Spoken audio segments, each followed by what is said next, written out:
So I got Matthew McConaughey here, longtime friend of mine. He doesn't realize that he's an old-time friend of mine, but I'm gonna explain to him why he is. Moved to LA in '99. Yeah. Okay. So I go to my first Beverly Hills house party. There's a velvet rope in front of the house. They're not letting people in. Oscar party. It wasn't Oscar quite yet. This was wasn't it? the one I Was it? told you. Okay, This is a okay. completely different All one. right. But the velvet rope in front of the house. They're not letting people in until people come out. I'm in town like 3-4 months. And then the door opens. And out walks this guy, and I'll never forget it. It's late 1999. He's got a blue suit on. He's got a white butterfly collar. He's got his hair slicked back, and he comes walking out. And it wasn't even like he was walking. It was like that Spike Lee shot where like the actor glides. Where Denzel's just gliding, yeah. And I saw this guy, and I went, that guy, that's a MFing movie star, and that guy was Matthew McConaughey. Was it? And I never forgot that day, and it made such an impression. And we're still here. And we're still here. 20 years later. How about Matthew McConaughey, born in 1969 in Uvalde, Texas. Uvalde, Texas. All right, then you moved to Longview in '86. East Texas, Longview Lobos, Division 6-2A state champions this year. Second time in their history, first time in 81 years. In '89, you went to UT. Yep. You go into law. Going to law school, thought I was. Then you decided that wasn't for you. Decided that wasn't for me, entered film school. Okay. Luckily, mom and dad said okay to that. Now, what does this line mean to you? How else am I going to keep up with my horns? How else am I going to keep up with my horns? So I was doing some things in front of the camera before I started doing things in front of the camera. That was I think it was an Austin American-Statesman. While I was going to school there, I did an ad for the Statesman, our local newspaper's sports page. And I think I said, well, they said, well, why? And I said, well, how else am I going to keep up with my horns? And they were like, that's the line.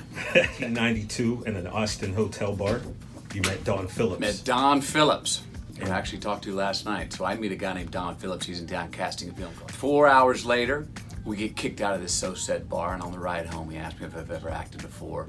I tell him I've done a local commercial for the sports page where I say, how else am I going to find out about my horns? And other than that, I was in like a Miller Lite commercial for that long, but no.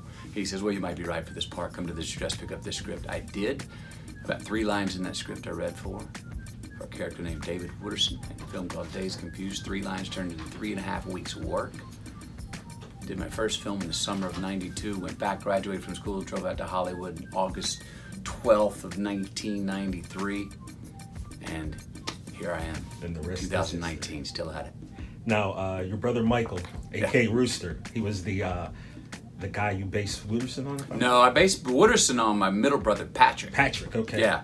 Pat was my middle brother, so when I'm 11, he's 17.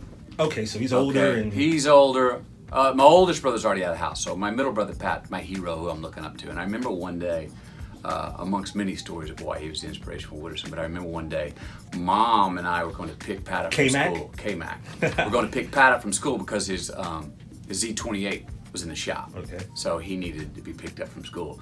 And we're driving by school looking for him. Mom's going, where is he? Where is he? He's supposed to meet me right here. And I'm in the back of the car. I look out the back window and I see this guy leaning against a brick wall like this, smoking a cigarette. And I was like, look at that guy. He looked about 6'6", had a nice silhouette, looked cooler than James Dean, right?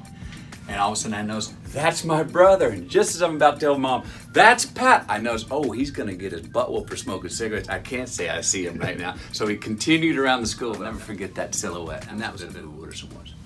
that was kind of the moment I had when I saw you come out of that party. That was it.